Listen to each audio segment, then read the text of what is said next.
함께 읽은 본문 중심으로 보라, 이 얼마나 좋은가. 보라, 이 얼마나 좋은가 라고 하는 제목으로 함께 은혜를 나누도록 하겠습니다. 누구에게 하시는 말씀이죠? 우리에게 하시는 말씀이죠.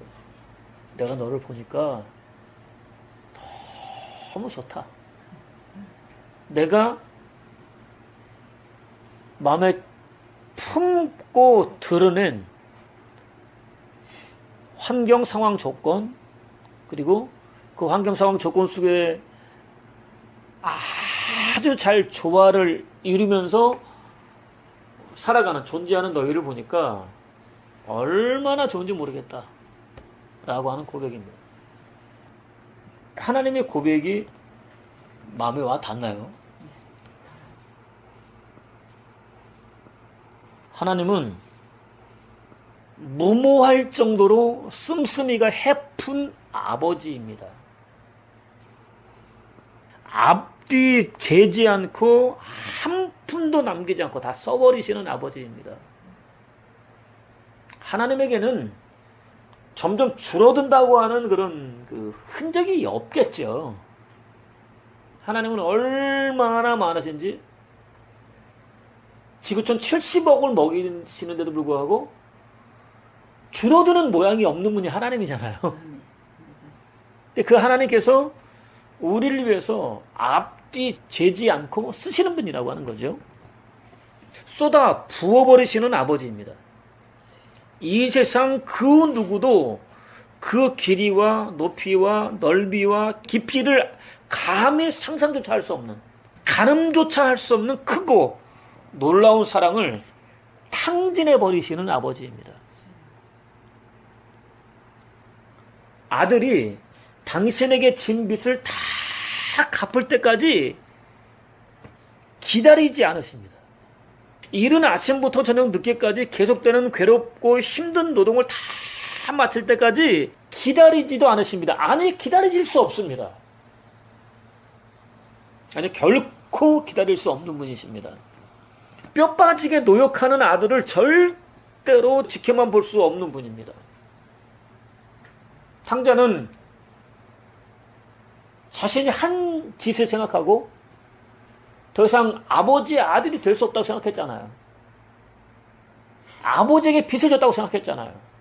그 아버지에게 진 빚을 갚기 위해서는 종들 가운데 한 사람이 되어서 이른 아침부터 저녁 늦게까지 일해야 되겠다고 작정을 했잖아요. 그러나 그거 받으실 수 없는 분이 하나님 아버지라고 하는 거죠.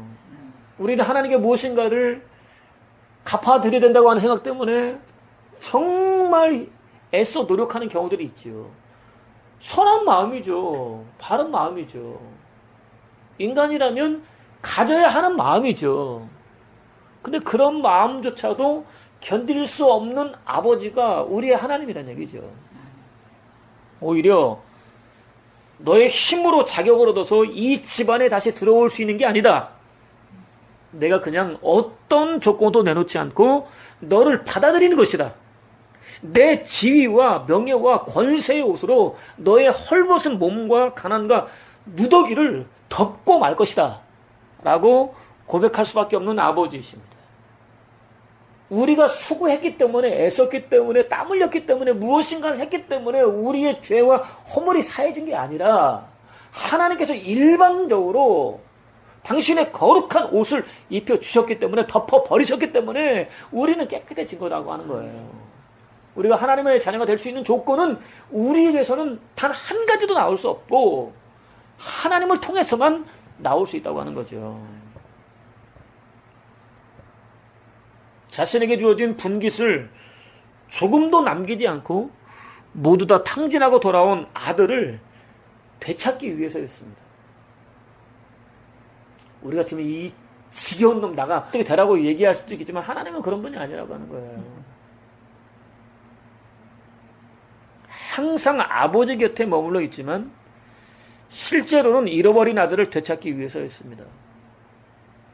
언젠가 다시 말씀드릴 기회가 있겠지만 탕자의 비유는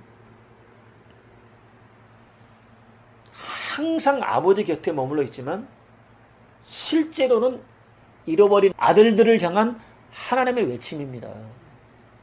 탕자의 비유는 교회 안에 있는 사람들에게 주시는 하나님의 외침입니다. 결국 저와 여러분들이 주시는 외침이라고 하는 거죠. 당시 유대인들 그리고 종교 지도자들, 그들은 자신들은 하나님 안에 있다고 생각했잖아요. 누구보다 하나님 말씀 잘 알고 모세 오경은 달달 외우고 이마에도 붙이고 다니고 옷에도 붙여두고 다니고 손목에도 붙이고 다니고 우리 이렇게 잘 살아 이렇게 착각하고 있었던 사람들, 그들을 향해 다른 사람이 아니라 너희들이 바로 탕자다 라고 외치신 거잖아요. 바로 그들을 다시 되찾기 위해서 하나님은 무모할 정도로 자신에게 있는 모든 능력을 탕진해 버리시는 분이라고 하는 거죠. 그들은 각자 다른 방법으로 당신 곁을 떠나 있지만 여전히 무엇과도 바꿀 수 없는 소중한 아들들이었기 때문입니다. 하나님 밖에 있는 사람도 하나님에게는 소중하고 당신 안에 있는 사람들도 하나님은 소중한 거예요. 믿지 않는다고 아무렇게나 대우하면 안 되는 거예요. 그들 가운데 변화되어서 하나님의 자녀로 회복될 사람이 누구인지 우리는 몰라요. 하나님만 아시죠. 우리는 그들을 소중히 여길 수 있어야 된다고 하는 거죠. 당신을 내어주고 바꿀 수 있다면 얼마든지 그렇게 하실 수 있을 만큼 소중한 아들들이었기 때문입니다. 허물과 죄로 죽은 저와 여러분을 위해서도 마찬가지였습니다. 조금도 남기지 않고 아낌없이 다 투자하셨습니다. 앞뒤 가리지 않고 전부 다 투자하셨습니다. 우리는 앞뒤 가리잖아요. 하나님을 섬기는 면에서도 앞뒤 가리잖아요. 이거 하면 나에게 어떤 어려움이 임할 텐데, 내가 뭐를 못할 텐데, 뭐를 못할 텐데, 뭐를 못할 텐데 가리잖아요. 그러나 하나님은 가리지 않는 분이라고 하는 거죠. 무모하다는 소리를 들을 정도로 투자하셨습니다. 당신의 전부이신 아들 예수 그리스도까지도 기꺼이 희생하셨습니다. 우리로서는 가늠조차 할 수 없는 놀라운 사랑을 투자하셨습니다. 잃어버린 당신의 형상과 모양을 회복시켜 주시기 위해서였습니다. 이제까지와는 전혀 다른 존재로 재창조하시기 위해서입니다. 어떤 상황에서도 영원한 구원과 생명과 하나님 나라를 누리게 하시기 위해서입니다. 더할 나위 없는 기쁨과 즐거움과 만족과 평안과 안식과 쉼을 누리도록 하시기 위해서입니다. 하나님의 소원은 요구인 거예요. 구원과 생명과 하나님 나라, 참된 기쁨과 즐거움과 만족과 평안과 안식과 쉼, 어떤 환경 속에 조건 속에 놓인다 할지라도 목숨이 위태로운 상황에서도 바로 그것만큼은 누리도록 하기 위해서 저와 여러분들을 부르신 거예요. 아들을 희생하신 거예요. 당장은 너무나 그럴듯하게 보이지만, 그래서 너무나 많은 사람들이 마음을 빼앗기고 얻을 수만 있다고 한다면 수단과 방법을 가리지 않게 만들지만 결국은 허망하게 사라지고 말 가짜 복이 아니라 영원히 이어질 진짜 복을 누리도록 하시기 위해서입니다. 하나님이 투자하시는 이유는 그거예요. 이 땅에서 잘 먹고 잘 살게 하기 위해서이 아니라 영원히 잘 살게 하기 위해서라고 하는 거죠. 이왕이면 이 땅에서도 잘 먹고 잘 살 수 있으면 좋겠지요. 그것까지 저는 무시하는 게 아닙니다. 없어도 된다는 그런 의미가 아닙니다. 그것 때문에 영혼을 잃어버릴 수 있다고 한다면 이 땅에서 복을 안 받는 게 낫다는 거예요. 영원한 복을 누리기 위해서라고 한다면 이 땅의 복 정도는 희생할 수 있을 정도의 신앙이 되어야 된다고 하는 거죠. 그런 저와 여러분을 보시고 보라 이 얼마나 좋은가라고 고백하시기 위해서입니다. 그렇다면 오늘 저와 여러분은 과연 어떻습니까? 무엇과도 바꿀 수 없는 하나밖에 없는 목숨을 주고서라도 지켜야 하는 이 복을 풍성하게 누리고 있습니까?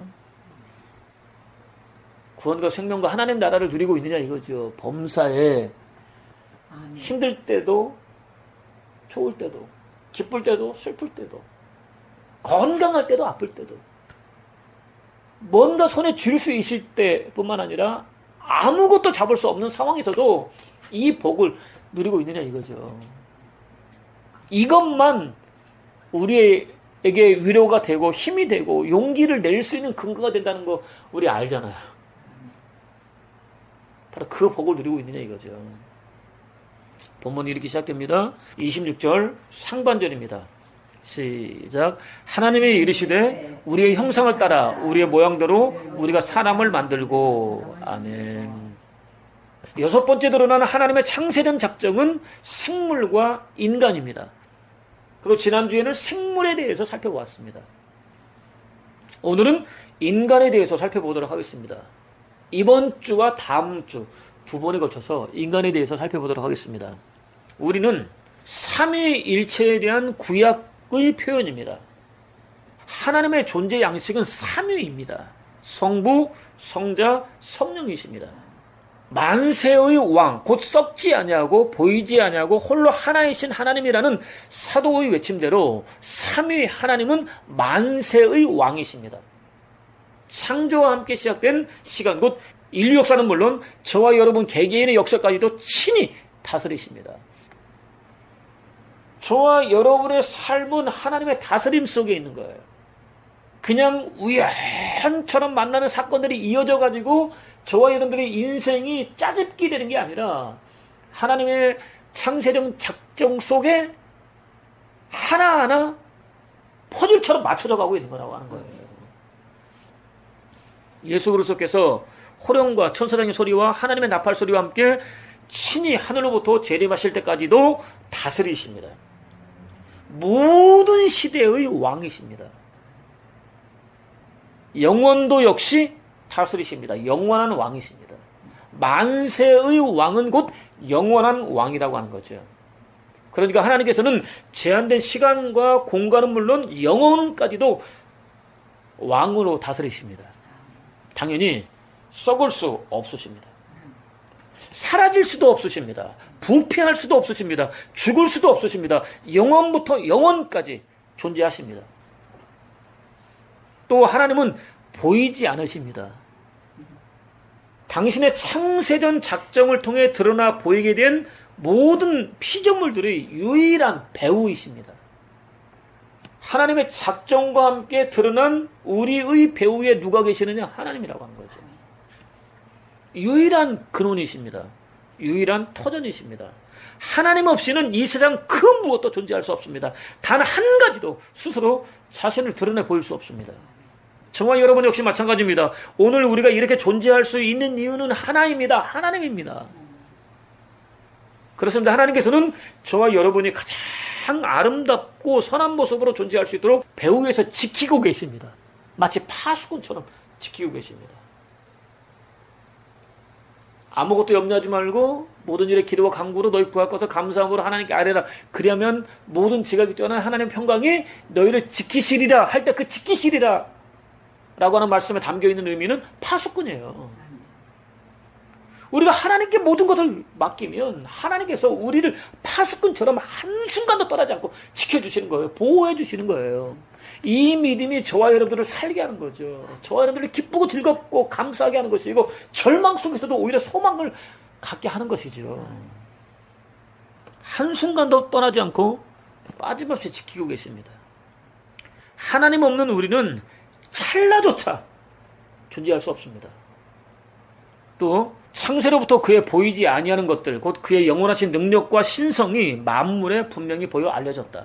하늘과 땅에서 보이는 것들과 보이지 않는 것들과 혹은 왕권들, 주권들, 통치자들, 권세들 만물이 다 그로 말미암았다. 보이는 것은 나타난 것으로 말미암아 된 것이 아니다라는 증거에 따르면 보이지 않는 하나님의 신성은 완전합니다. 하나님은 보이지 않는 분인데 신성으로 무장하셨고 무장하신 신성은 완전하다는 거예요. 보이는 모든 존재들을 유지시켜 주십니다. 하나님께서 유지시켜 주지 않으신다면 지금 당장이라도 흔적도 없이 사라질 수밖에 없습니다. 저와 여러분도 마찬가지입니다. 오늘 호흡하고 있는 이유는 하나님께서 유지시켜 주고 계시기 때문입니다. 하나님 때문에 유지되고 있는 거예요. 하루 세 끼 먹어서가 아니라 하나님이 유지시켜 주시고 계시기 때문에 존재할 수 있는 거예요. 먹지 말라는 얘기 아닙니다. 하루 세 끼 열심히 먹어야 됩니다. 또 보이지 않는 하나님은 절대 주권과 탁월한 섭리를 통해서 드러내신 세계를 친히 통치하십니다. 책임지고 다스리십니다. 하나님께 자신을 온전히 맡길 수 있다면 그것보다 큰 복이 없는 이유입니다. 또 성부와 성자, 성령, 삼위 하나님은 일체이십니다. 상당히 불경스러운 표현이지만 개수는 하나입니다. 삼위 하나님의 동일한 능력 또는 신적 속성을 말할 때 주로 사용하는 표현입니다. 그렇습니다. 삼위 하나님은 유일하십니다. 능력과 신성은 우리는 도무지 가늠조차 할 수 없을 정도로 크십니다. 존재들을 드러내십니다. 창조하십니다. 질서를 부여하십니다. 보호하십니다. 인도하십니다. 하나님 때문에 저와 여러분들은 존재하는 거란 얘기죠. 믿보다 모든 사람이 통째로 받을 만한 이 말이에요. 그리스도 예수께서 죄인을 구원하려고 세상에 임하셨다 하였도다. 죄인 중에 내가 괴손이라는 증거대로 비록 허물과 죄로 죽었지만 창세전부터 작정하신 당신의 사랑하는 백성들을 영원히 구원하십니다. 영원한 생명과 하나님 나라를 선물로 주십니다. 특히 영생은 삼위 하나님께서 존재하시는 특성입니다. 그렇기 때문에 하나님과 관계를 맺은 사람들은 영원히 살 수밖에 없는 거예요. 또 영생은 성자 예수 그리스도께서 하늘 영광을 버리고 이 땅에 낮고 천한 인간으로 나타나신 이유입니다. 영생을 잃어버린 사람들에게 영생을 회복시켜 주시기 위해서 예수 그리스도께서 오셨다고 하는 거죠. 예수 그리스도를 외면하고 대적하는 영혼들은 영원히 심판하십니다. 영혼은 죽음과 저주와 꺼지지 않은 불과 유황이 타고 있는 지옥 불못으로 던져버리십니다. 절대로 돌이킬 수 없습니다. 두 번 다시 기회가 주어지지 않습니다. 바로 지금 주님의 부르심에 가부를 결정해야 합니다. 또 성부 하나님은 성자 성령을 위해 일하십니다. 성자 하나님은 성부 성령을 위해 일하십니다. 성령 하나님은 성부 성자를 위해 일하십니다. 완벽하게 협력하십니다. 그러면 성부 성자 성령 하나님은 누구를 위해 일하십니까? 저와 여러분을 위해서 일하시죠. 이것만큼 놀라운 은혜가 어디 있느냐 이거죠. 완벽하게 협력하십니다. 우리라는 표현에 담겨있는 의미가 무엇인지 정확하게 보여주고 계십니다. 저와 여러분에게도 요구하십니다. 저와 여러분 역시 우리가 되어야 합니다. 완벽하게 협력할 수 있어야 합니다. 그때 삼위 하나님 안에 있는 기쁨이 충만한 거예요. 요한 1서에 보게 되면 그런 말씀이 있죠. 본문을 찾아가기는 어렵고 그냥 설명만 하면 첫 번째, 하나님과 나와 교통해야 됩니다. 하나님과 나와 주고받는 교통이 있어야 합니다. 그리고 상대방 역시 하나님과 주고받는 교통이 있어야 합니다. 그리고 나와 상대방이 주고받는 교통이 있어야 합니다. 이 삼각관계가 완벽하게 형성되면 그 중간에 뭐가 있냐면 형용할 수 없는 기쁨입니다. 하나님 나라입니다. 평화죠. 안식이죠. 쉼이죠. 저와 여러분 역시 하나님과 형제와 연합하기 위해서 몸부림쳐야 된다고 하는 거죠. 또 우리라는 단어에는 우리가 절대로 간과하지 말아야 할 중요한 사실이 하나도 암시되어 있습니다. 삼위 하나님께서 저와 여러분들을 창조하시기 위해서 서로 충분히 의논하셨다는 사실입니다. 그렇기 때문에 오늘 저와 여러분은 당장 어떤 모습을 하고 있고 어떤 일을 하고 있는지와는 전혀 상관없이 삼위 하나님께서 오랜 심사숙고를 하신 끝에 창조하신 놀라운 작품입니다. 얼굴도 못생겼는데 작품입니다. 키도 작은데 작품입니다. 내가 가지고 있는 조건과 전혀 상관없이 작품입니다. 저와 여러분의 조건, 상황과 상관없이 우리는 하나님의 놀라운 작품입니다. 원래부터 보라, 이 얼마나 좋은가라고 고백하실 수밖에 없도록 창조된 하나님의 위대한 작품입니다.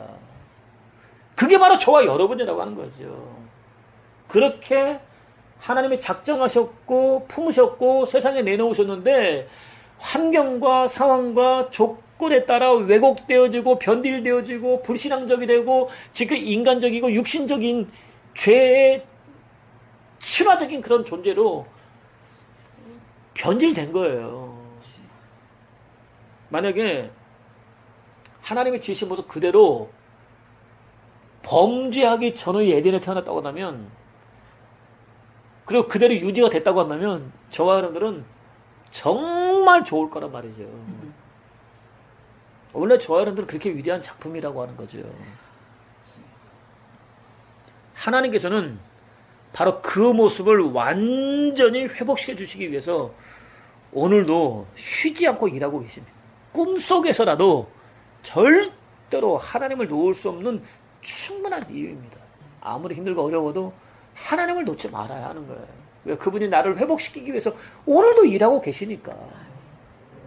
한편 형상과 모양은 의미를 구별하기 매우 어려운 단어입니다. 형상이 모양이고 모양이 형상입니다.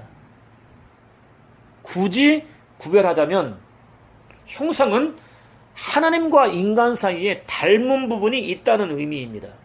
어떤 사물과 그것을 보고 그린 그림이 거의 완벽하게 가까울 정도로 또 구체적으로 닮았다는 사실을 생각하면 됩니다. 사실 하나님은 무한한 창조주이십니다. 우리 인간은 단순히 그분의 유한한 창조물입니다. 부인할 수 없는 엄연한 사실입니다. 하나님과 우리 사이에는 절대 간극이 존재하는데 하나님은 무한한 창조주이시고 우리는 유한한 존재라고 하는 거예요. 이거는 절대로 뛰어넘을 수 없는 하나님과 우리 사이의 간격입니다. 유한한 인간은 아무리 몸부림쳐도 무한하신 하나님을 결코 뛰어넘을 수 없습니다. 그럼에도 불구하고 하나님과 우리 인간 사이에는 근본적으로 유사한 무엇인가가 있습니다. 그 무엇인가가 무엇인지를 확인하는 게 중요하다고 하는 거예요.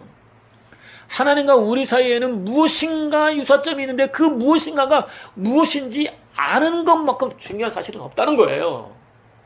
성경은 드라마다라는 책의 공동저자인 그들은 이와 관련해서 하나님과 인간 사이에는 유사점이 있는데 그 유사점이 무엇인가에 대해서 이들이 말하고자 하는 거예요. 세상의 강력한 왕들은 자신이 직접 가지 못하는 제국의 지역에 자신의 지배권을 나타내기 위해서 자신의 형상을 세운다. 이해하시죠? 로마는 각 지역마다 분봉왕을 세웠어요. 그리고 로마의 지배력을 그대로 유지했어요. 마찬가지로 인간은 하나님의 주권을 상징하는 하나님의 형상과 모양을 가지고 이 땅에 존재한다.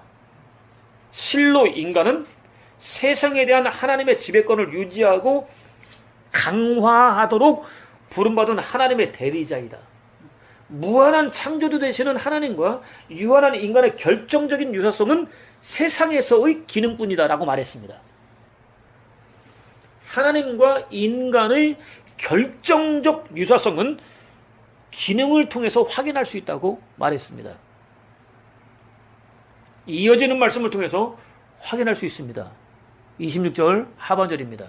시작. 그들로 바다의 물고기와 하늘의 새와 가축과 온 땅과 땅에 기는 모든 것을 다스리게 하자 하시고. 아멘. 다스리다는 주권을 잡다, 지배하다, 세력을 떨치다, 통치하다 등의 뜻입니다. 인간은 다른 피조물들을 주관할 수 있는 권위와 능력을 하나님께로부터 부여받은 고등한 존재입니다. 다른 피조물들에게 통치권을 행사할 수 있습니다. 그러니까 하나님과 인간의 결정적인 유사점은 통치자로서의 기능입니다. 곧 다스림입니다. 인간은 이 세상을 통치할 수 있는 기능을 가진 존재로 지음받았다는 거예요. 에덴에 존재하는 모든 생물을 지배할 수 있는 권위와 능력이 아담에게 주어졌어요. 저와 여러분에게도 주어진 거죠. 근데 범죄로 말하면 그 기능을, 그 능력을 상실한 거죠. 하나님은 최고의 통치자이십니다. 지으신 모든 세계를 완벽하게 탁월하게 다스리십니다. 누구도 감히 흉내낼 수 없는 탁월한 기능입니다. 탁월한 능력입니다. 놀랍게도 하나님께서는 바로 그 기능, 그 능력을 인간 안에 넣어주셨습니다. 당신처럼 바다와 하늘과 땅으로부터 나온 모든 피조물들을 다스릴 수 있도록 위임하셨습니다. 독특합니다. 소명입니다. 다스리라고 하는 의미는 바로 이런 거예요. 그리고 다스림이 곧 하나님과 인간의 유사성이라고 하는 거죠. 독특합니다. 사명입니다. 반드시 감당해야 합니다. 자, 형상을 살펴봤습니다. 이제 모양 살펴봐야 되겠죠? 모양은 추상적인 유사성을 가리킵니다. 하나님은 지으신 모든 만물 속에 당신과의 유사성을 새겨 넣으셨습니다. 다시 말하면 모든 피조물 속에 당신 안에 있는 능력들을 집어넣어 놓으셨다고 하는 거예요. 그래서 만물을 보면 하나님을 볼 수 있다고 하는 거죠. 하나님이 어떤 분인지를 확인할 수 있다고 하는 거죠. 공간과 시간은 나름의 방식으로 하나님의 크심을 반영합니다. 공간이 얼마나 큰지 아세요? 시간이 얼마나 큰지 아세요? 지나간 시간이 얼마인지, 앞으로 이어질 시간이 얼마인지 우리는 모르잖아요. 그래서 영원이라고 말하잖아요. 그것은 무슨 말하는 것이냐? 하나님의 크심을 반영하는 것이라는 얘기죠. 모든 생명들은 끊임없이 생산합니다. 하나님의 무한한 생산력을 반영합니다. 생산력을 반영합니다. 하나님은 생명이시란 말이죠. 그 생명력은 무한한 번식력이 있어서 끊임없이 낳는다고 하는 거예요. 바다에 어류들, 육지에 짐승들 보면 알잖아요. 왜 그들이 멸종하고 있느냐? 인간의 죄 때문에 멸종하고 있는 거죠. 만약에 인간이 죄로부터 자유로워진다고 한다면 그들 안에 있는 기능도 회복될 거예요. 동물은 활동 반경의 제한을 받지 않습니다. 원하는 곳이면 어디든 갑니다. 하나님의 무한한 활동력을 반영합니다. 이성을 소유한 인간은 훨씬 더 중요한, 다른 피조물은 따라할 수 없는 유사성을 갖습니다. 가까움입니다. 하나님과 가까워질 수 있다고 하는 거예요. 짐승은 짐승으로 인간처럼 하나님과 가까워질 수 없는 거예요. 실제로 인간은 다른 모든 피조물들과는 달리 본질적인 면에서 하나님과 훨씬 더 가깝습니다. 하나님과 친밀하게 연합할 수 있습니다. 분명 죽을 것 같은 마음이 들 정도로 두렵고 떨리는 일이지만 하나님의 얼굴을 뵐 수도 있습니다. 순간순간 하나님을 누릴 수도 있습니다. 현실 속에 하나님이 어떤 분인지 구체적으로 재현할 수도 있습니다. 물론 하나님과 완벽한 의미에서의 하나가 될 수는 없습니다. 하나님은 만물을 지으신 창조주이시고 인간은 하나님의 작정에 의해 드러난 피조물이라는 사실은 하늘이 두 쪽 나도 변할 수 없기 때문입니다. 이렇게 형상이 쉽게 확인할 수 없는 유사점이라면 모양은 쉽게 확인할 수 없는 추상적인 유사점입니다. 유사점이라는 의미에서는 거의 차이가 없다고 할 수 있습니다. 비슷한 의미를 가진 단어를 연속 사용한 이유는 하나입니다.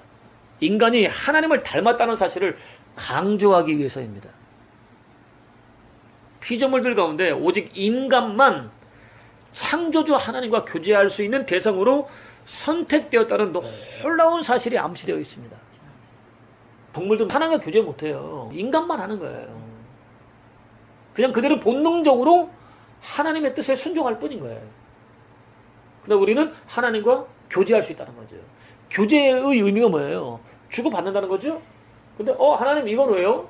라고 할 수 있다는 거예요. 욥이 그거 했잖아요. 인간은 무슨 말인지 다 하나님께 할 수 있어요. 믿음을 떠나지 않은 상태라고 한다면 무슨 말인지 다 할 수 있어요. 우리는 하나님을 너무 어려워하지 말아야 되는 거예요. 하나님 앞에 이 말을 해야 되나 말아야 되나 고민할 필요가 없다니까요. 생각나는 말은 다 하세요. 다만 믿음을 놓지 마세요. 이렇게 사람은 창조의 절정입니다. 창조의 면류관 역시 사람입니다. 다른 무엇도 다른 누구도 아닙니다. 바로 저와 여러분입니다. 충분히 자부심을 가질만 합니다. 드러내고 자랑해도 됩니다. 나는 하나님의 작품이야. 하나님이 보라 이보다 좋을 수 없어 라고 외치는 사람이야 라고 자랑하십니까?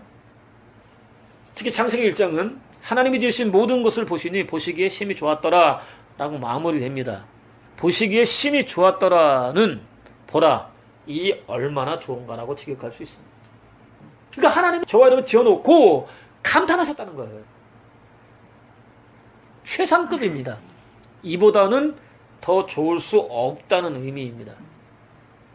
죄곧 나곧 죄인, 지극히 죄칭화적인, 여전히 죄로 기울어지는 경향이 농후한, 죄만 보면 눈에 쌍심지를 켜고 달려가기 바쁜 저와 여러분을 그런 모습으로 재창조하시겠다는 하나님의 의지가 담겨 있습니다. 강력합니다. 누구도 막을 수 없습니다.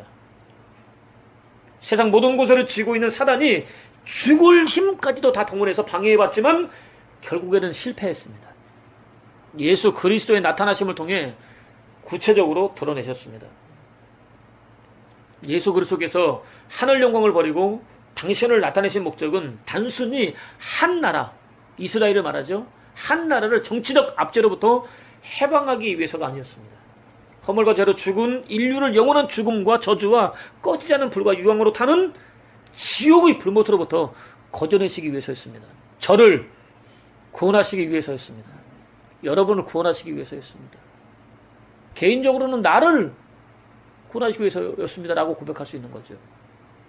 보라, 이 얼마나 좋은가라고 고백하실 수밖에 없을 정도로 아름답게 재창조하시기 위해서입니다. 본래의 집이었던 하나님 나라로 영원히 데려가시기 위해서입니다. 매우 강력한 모습이 아니라 지극히 약한 모습으로 오신 이유입니다. 허물과 죄로 죽은 저와 여러분의 몫인 유랑을 겪으셨습니다. 예수님은 공생애를 시작하면서부터 집에 더 이상 들어가지 않으셨습니다. 죽는 순간까지 유랑하셨습니다. 저와 여러분들의 몫이었어요. 근데 주님이 먼저 당하신 거죠. 지으신 피조물들로부터 치욕적인 조롱과 멸시를 당하셨습니다. 역시 저와 여러분들이 당해야 될 몫이었죠. 아버지 하나님의 거룩한 임재로부터 완전히 추출되셨습니다. 저와 여러분들이 당해야 될 몫이었죠. 영적 소외라는 극한의 절망과 어둠 속에 아무렇게나 던져지셨습니다. 저와 여러분들이 당해야 될 몫이었죠. 더 이상 쓸모없게 된 쓰레기처럼 방치되셨습니다. 당신에 비하면 쓰레기에 불과한 저와 여러분의 반항 때문에 주어진 모든 저주와 고난과 실향을 친히 몸으로 다 당하셨습니다. 실향은 고향을 잃는 거잖아요. 하나님 나라를 잃으셨잖아요. 궁극적으로 예수 그리스도께서 당신을 세상에 나타내신 이유는 하나입니다.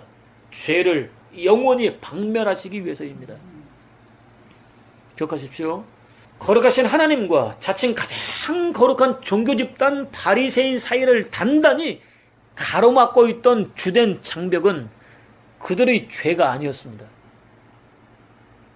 저주받아 마땅한 그들의 선행이었습니다. 그들은 11조를 드린다고 자랑했어요. 기도한다고 자랑했어요. 제사 드린다고 자랑했어요. 하나님 말씀을 외우고 있다고 자랑했어요.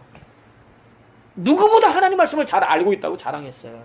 그 선행이 하나님과 그들 사이를 막는 장애물이었어요. 오늘 저와 여러분들이 잊지 말아야 될 내용이에요.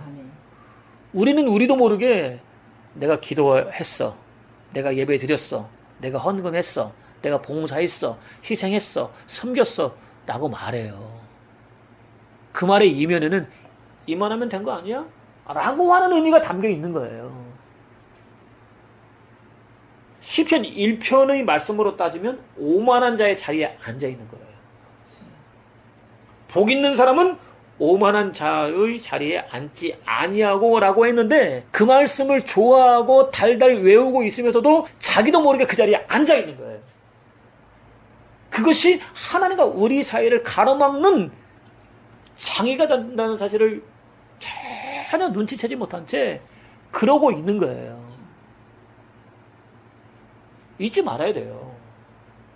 나는 혹시 그렇게 살고 있는 것은 아닌가 생각해 봐야 된다고 하는 거죠.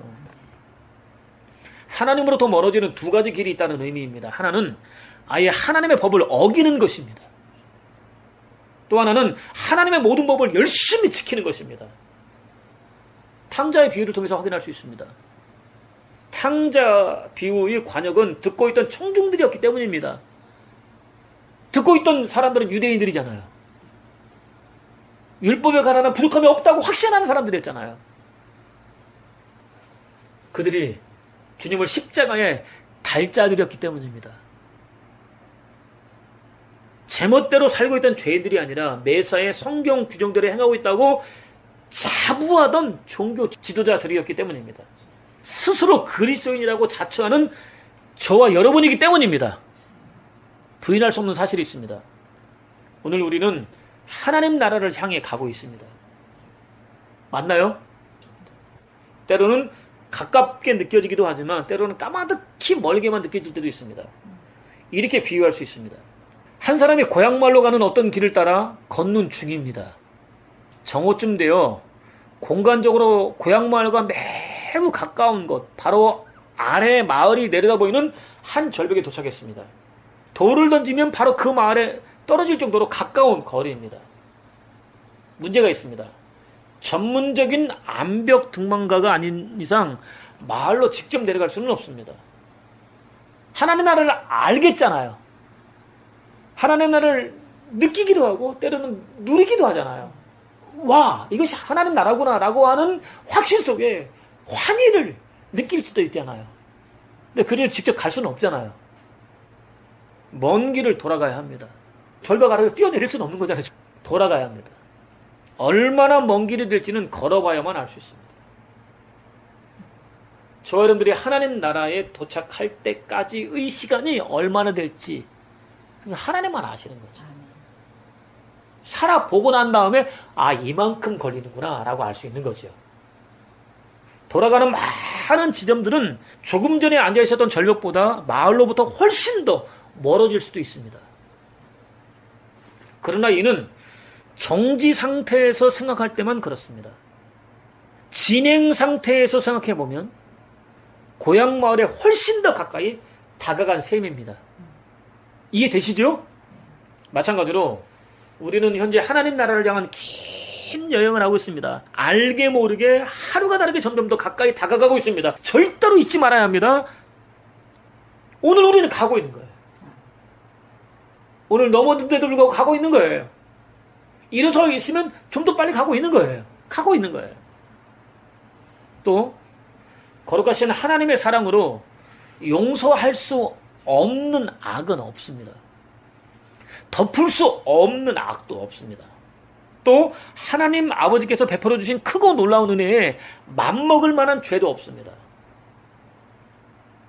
하나님의 은혜를 없이 할 만한 죄도 없다는 거예요.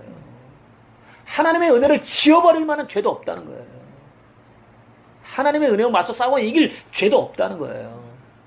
깊이와 넓이와 높이와 길이를 가늠할 수 없는 하나님의 사랑을 만나기만 하면, 하나님의 은혜를 만나기만 하면 허물과 죄로 죽은 우리를 살려내기 위해서 당신을 완전히 희생하신 예수 그리스도를 만나기만 하면 독사의 자식이라는 책망을 들었던 타락한 종교 지도자들에게도 희망이 있다는 의미입니다. 이보다도 놀라운 메시지가 어디 있어요? 희망이 있다는데요. 당연히 만나면 잃어버렸던 하나님 형상과 모양을 회복할 수 있습니다. 하나님께서 보시기에 아름답게 재창조될 수 있습니다. 하나님께서 원래 목적하셨던 대로 우리가 존재할 수 있게 되는 거죠. 하나님은 오늘 저와 여러분들에게 이 은혜 부어주고 싶으신 거예요. 그래서 창세기를 통해서 선포하고 계신 거예요. 내가 너를 반드시 재창조할 거야. 너희 안에 넣어뒀었지만 잃어버렸던 그 형상과 모양을 회복하고 말 거야. 내가 너를 보는 순간 감탄이 나오는, 나도 모르게 소리 지를 수밖에 없는 그런 아름답고 선한 존재로 재창조할 거야 라고 선포하고 계신 거예요. 두 가지만 생각하면 돼요. 하나님이 얼마나 놀라운 분인가. 또 하나는 형상과 모양이에요. 이 놀라운 하나님과 우리가 닮았다는 거죠. 근데 잃어버렸어요. 회복시켜주고 싶은 것이 하나님의 소원이라고 하는 거죠. 그것 때문에 일하고 계시다고 하는 거죠. 우리도 이 회복을 소원해야 되는 거예요. 하나님으로부터 멀어지게 만드는 허물과 죄가 무엇인지 구체적으로 깨달아 알 수 있는 은혜를 구하십시오. 지극히 작은 죄 하나까지도 선명하게 생각나게 하시는 하나님의 은혜를 구하십시오. 하나님이 아니라 수고, 희생, 헌신, 봉사, 순종, 예배, 기도, 11조, 각종 헌금 등 자신을 드러내는 삶을 살아왔다면 통에 자복하며 철저히 회개할 수 있는 은혜를 구하십시오. 오늘의 우리는 하나님의 은혜로 된 거잖아요. 내 수고로 된 것이 아니잖아요. 그럼에도 불구하고 나를 자랑하는 게 우리의 모습이라고 하는 거예요. 조금 좋으면 내가 이룬 것처럼 내 잘난 맛에 산단 말이에요. 이거 죄란 말이죠. 그거 철저히 회개할 수 있는 은혜를 구하십시오.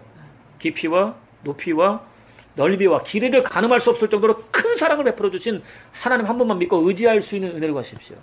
자신의 전부를 맡길 수 있는 은혜를 구하십시오. 그것을 통해서 하나님께서 보라 얼마나 좋은가라고 고백하실 수밖에 없을 정도로 아름답고 선하게 재창조되는 복된 삶, 영원한 구원과 생명과 하나님 나라를 누리는 복된 삶, 하나밖에 없는 아들을 희생하시기까지 우리를 사랑하시는 하나님 한 분만 드러내고 자랑하는 복된 삶, 무엇보다 이미 우리 안에 부어져 있는 그러나 잃어버린 하나님의 신성 곧 환경과 상황과 조건을 다스리는 하나님의 능력을 행사하는 복된 삶을 사는 저와 여러분 되시기를 주님의 이름으로 축원을 드립니다.